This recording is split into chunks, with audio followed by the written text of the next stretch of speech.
What a surprise. TGIF, everyone. Oh my gosh. Hi, everybody. Happy May 1st. And happy Friday. I made myself a little drink here. Happy Friday.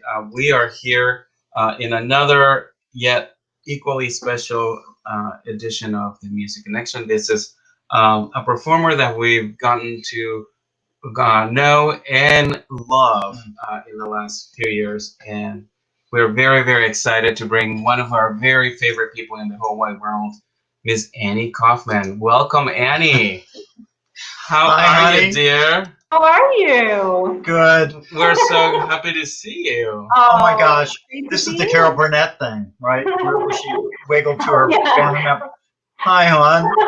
Doug, you're hearing us. Oh my gosh. Some of the folks at home might not know this, but most of the guests are surprised for George.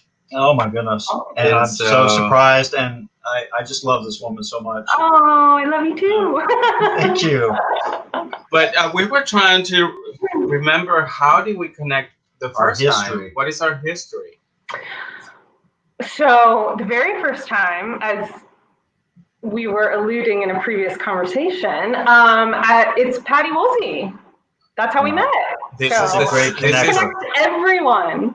We need to start the 6th degree of separation. Now she with was Patty directing Woolsey. an opera. That's Wasn't where so I met Patty doing an opera, oh my goodness, many years ago now. Do you remember what opera? Così fan tutte, which was cool. By who? Who wrote that? You Mozart? probably don't know him. Mozart? But that was wonderful, and that's where I met Patty, and that's where I learned about the amazing organization that she co-founded called Artstream. And you guys, I know, Jose, you were doing all the costuming and sets at that point, and then George, had you started? Well, I did two seasons mentoring at that point. Yeah, and so you and I were in a couple shows together.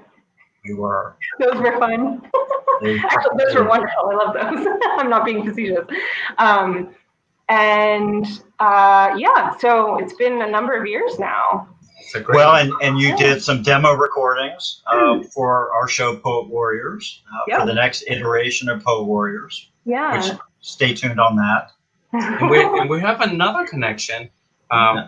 You grew up maybe a few blocks away from George's sister. My sister Annie. Exactly. And we just learned that last year in the Boundless, when your family was there and my family was there. And so, yeah, where my parents still live in Annandale is like, I can picture the street that Annie and her family live on. Like, I know where they live. So that's so funny. and so about a year and a half ago, we asked you if you would be the choreographer for Boundless, a musical journey. And you so graciously agreed to come on, and the cast just loves you so much. And I'm sure some of them are listening tonight and are so happy to see you. Oh, that was, it's such a special experience. I mean, that was absolutely wonderful. I love doing that. So tell us, when did you discover that music was going to be an integral part of who you are as a human being? I have been trying to think about that, as I may or may not have watched previous episodes. I honestly don't know. I think it's just always been. I mean, I was, a toddler banging on the piano and just singing to everything. And, my parents just fostered that, of course. And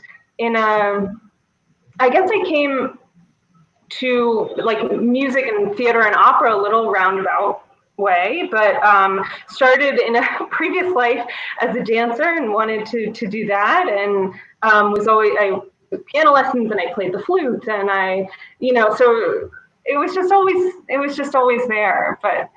And I was trying to think of, I thought earlier today, not necessarily how I came to music or anything, but a very formative experience. I was like 5 years old, and I remember the night that my parents left me with my grandmother, who was babysitting, to go see Les Mis. And wow, that happy little show. I was so upset that I could not join because I knew a lot of the words. I would sing along. So yeah, it's just always been a big part of my life.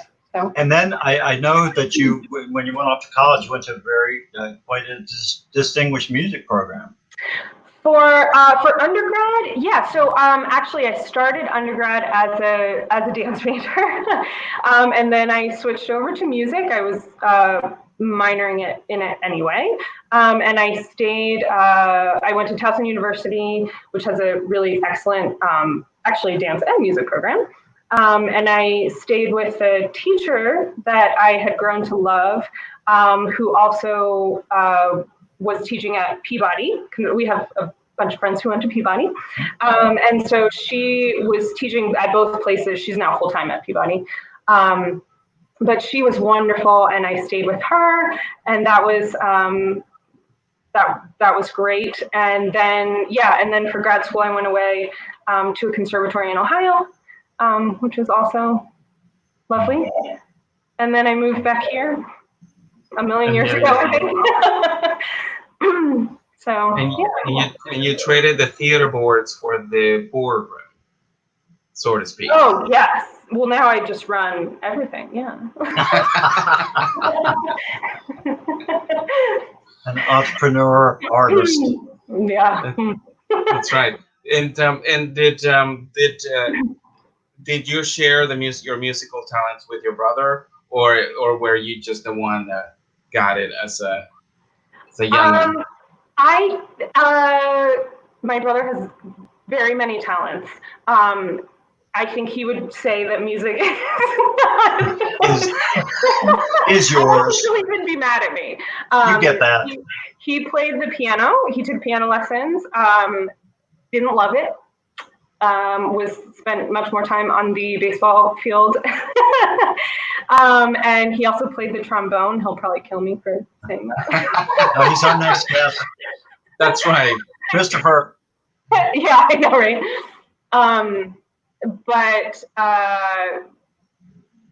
you know, certainly an appreciation, and he every performance that he has been able to attend of mine, I think he has. So that's wonderful. It's really nice, yeah. Well, I know your parents are incredible fans too of this artist. Yes, they are. They have traveled many places. And can I just say, we saw you in an incredible production of Into the Woods, because it's Sondheim's 90th birthday. We saw you at an arena stage at the Krieger, playing the role of, remind me of the character, Charlotte? Anne Eggerman. Anne Eggerman, and an incredible production of Into the Woods. Oh, it worked. Yeah, that was totally, you know, by chance that we got to be there, but that it was amazing. Yeah, it was a beautiful production. So speaking of performing, will you grace us with a little performance tonight? I will. Let me have a sip of water here. You can take us out. And this song, I will say, please forgive me. It's not totally memorized, so I've just learned it, but I think it is apropos to what's going on. So we'll see. Lovely.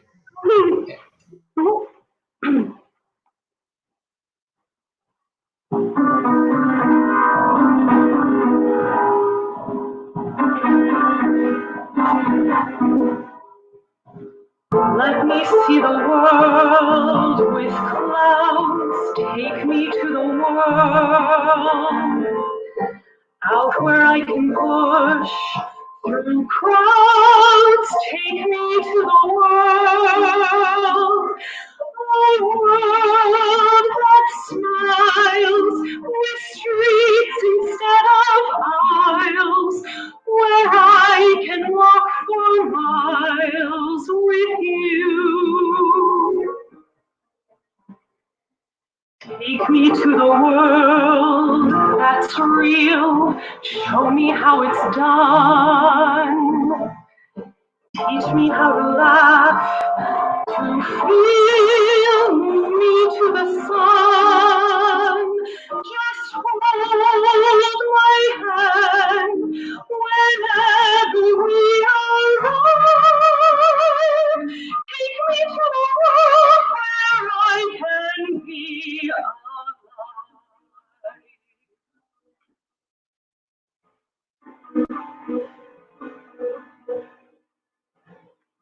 you want the world? Well then, you shall have the world. Ask me for the world again, you shall have the world. A world of skies that's bursting with surprise. To open up your eyes with joy. We shall see the world come true. We shall have the world. I won't be afraid. With you, we shall have the world. You hold my hand. I know you're not alone.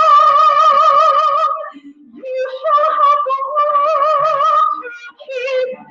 Such a lovely world you'll weep. We shall have the world